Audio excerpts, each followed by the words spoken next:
আজকে হচ্ছে একটা স্পেশাল ডে, তাই মাটন রান্না করছি। না শুকনা লঙ্কা আজকে দিই সবাই মিলে একসঙ্গে খাবো। দেখো মাটনটা কীভাবে ফুটছে, তেলগুলো ফুটছে,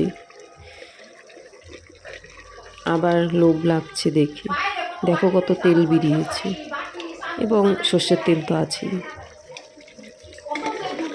মাটনটা খুবই ভালো, দেখো কত তেল বেরিয়েছে। চর্বি ছিল, এর জন্য আরও তেলটা বেরিয়েছে। সাথে আরও অনেক কিছু আছে, ফ্রাই আছে, তোমার তেল পিঠে আছে, পায়েস আছে। আজকাল জমিয়ে খাওয়া হবে। আমি সেই সবে ভিডিও করতে পারিনি, ছবি দেখে নাও। এই দেখো মাটনের ছবিটাও দিয়েছি,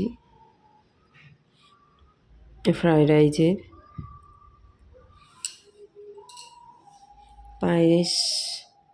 আর ওদিকে মাম্মাস খুব দুষ্টুমি করছে, তারাও দেখছি। দেখো কি দুষ্টুমি করছে, একদম পাকা বুড়ি হয়ে গেছে।